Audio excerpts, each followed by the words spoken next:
नमो भगवते वासुदेवाय नमः। ओम नमो लक्ष्मी नारायण नमः। जय हो लक्ष्मी नारायण की। राधे राधे सभी दोस्तों को। मैं आंसू उम्मीद करता हूँ सभी लोग बढ़िया होंगे। दोस्तों, आज की इस वीडियो में मैं आप सभी भक्तजनों को शनि प्रदोष की व्रत कथा को पढ़कर सुना रहा हूँ। इसे ध्यान पूर्वक सुनिएगा। शनिवार के दिन पढ़ने वाले प्रदोष व्रत को शनि प्रदोष व्रत कहा जाता है। मान्यता है कि इस दिन विधि विधान से भगवान शिव की पूजा और व्रत करने से उनकी विशेष कृपा प्राप्त होती है। साथ ही शनि देव से जुड़े दोषों और कष्टों से भी राहत मिलने की मान्यता है। शनि प्रदोष व्रत के दिन व्रत कथा का पाठ करना बेहद ही शुभ माना जाता है। शनिवार के दिन प्रदोष व्रत होने से इसे शनि प्रदोष व्रत कहा जाता है। ज्योतिष शास्त्र के अनुसार जिन लोगों की कुंडली में शनि की साढ़े साती ढैया या शनि से जुड़ा कोई दोष होता है, उन्हें शनि प्रदोष व्रत अवश्य करना चाहिए। यह व्रत शनि के कुप्रभाव को शांत करता है और जीवन में स्थिरता लाता है। शनि प्रदोष व्रत के दिन इस कथा का पाठ जरूर करना चाहिए। इसके पाठ को करने से व्रत का पूरा लाभ भक्तजनों को मिलता है। प्राचीन समय की बात है, एक निर्धन ब्राह्मण परिवार कठिन परिस्थितियों में जीवन यापन कर रहा था। रोजी रोटी का संकट इतना गहरा था कि ब्राह्मण की पत्नी को अपने दोनों पुत्रों के साथ दर दर भटकना पड़ता था। अंततः एक दिन वह तीनों ऋषि सांडिल्य के आश्रम पहुँचे।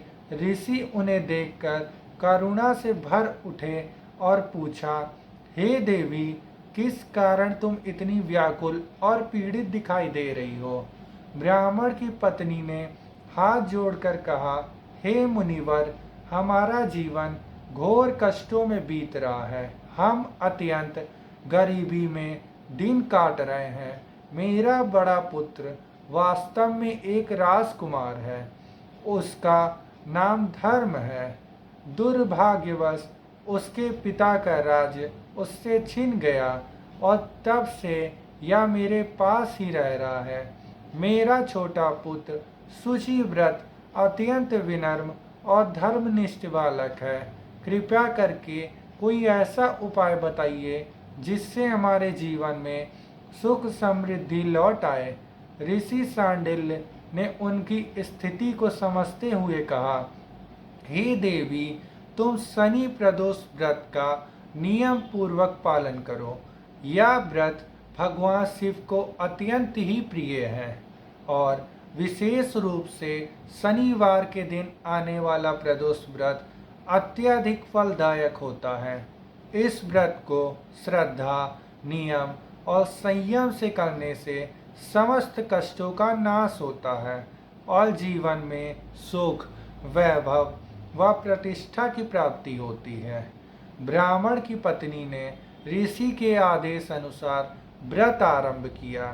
कुछ ही समय में इसका चमत्कार सामने आने लगा। एक दिन छोटा पुत्र शुचि व्रत खेलते खेलते गांव के समीप एक पुराने कुएं के पास गया। वहां उसे एक कलश मिला जो सोने के सिक्कों से भरा हुआ था।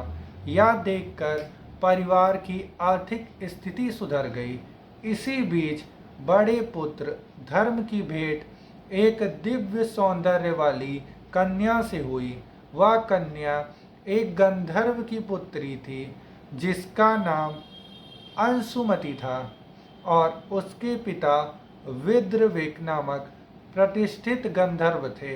धर्म और अंशुमति एक दूसरे को देखकर मोहित हो गए।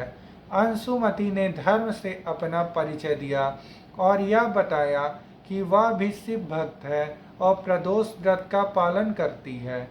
कुछ ही समय में भगवान शिव ने गंधर्व पिता विद्रविक को स्वप्न में आदेश दिया कि वह अपनी पुत्री का विवाह धर्म से करें, क्योंकि वह एक योग्य, धर्मनिष्ठ और शिव भक्त युवक है। विद्रविक ने प्रभु की आज्ञा का पालन किया और धूमधाम से अंशुमति का विवाह धर्म से करवा दिया। विवाह के पश्चात धर्म को उसका राजपाट पुनः प्राप्त हुआ और उसका जीवन सुख, समृद्धि और यश से भर गया। इस दिन शनि प्रदोष व्रत की महिमा से एक निर्धन ब्राह्मण परिवार का भाग्य पूरी तरह बदल गया। इस व्रत की महत्वता यह है कि यह न केवल ही आर्थिक संकटों को दूर करता है, बल्कि जीवन में खोया हुआ यश, सम्मान, वैभव और वैवाहिक सुख भी प्रदान करता है। यही थी दोस्तों पूरी शनि प्रदोष की व्रत कथा जो मैंने आप सभी भक्तजनों को पढ़कर सुनाई है।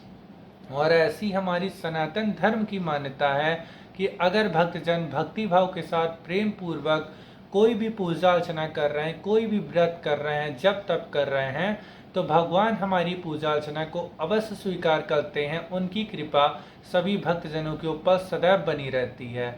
सभी भक्तजन जो भी प्रदोष का व्रत रखते हैं, पूजा अर्चना करते हैं, भगवान गौरी शंकर की विधि विधान के साथ पूजा अर्चना जो होती है प्रदोष व्रत की, वो प्रदोष काल के समय पर की जाती है, क्योंकि प्रदोष काल के समय ही प्रदोष व्रत की पूजा और व्रत कथा को पढ़कर भगवान भोलेनाथ की पूजा अर्चना की जाती है। भक्तजन विधि विधान के साथ अनेक चीज़ों के साथ पूजा अर्चना करते हैं, मंदिर जाते हैं और अनेक धार्मिक कार्य करते हैं, दान भी करते हैं, जिससे भक्तजनों की अनेक मनोकामनाएं पूरी हों और भगवान की विशेष कृपा भक्तजनों के ऊपर बनी रहे। यही जानकारी थी दोस्तों जो इस वीडियो के माध्यम से मेरे को आप सभी भक्तजनों को देनी थी। फिर मिलते हैं अगली वीडियो में किसी और जानकारी के साथ। आशा करते हैं आप सभी का हर दिन हर पल मंगलमय हो। सभी देवी देवताओं की कृपा सभी भक्तजनों के ऊपर सदैव बनी रहे। राधे राधे सभी दोस्तों को।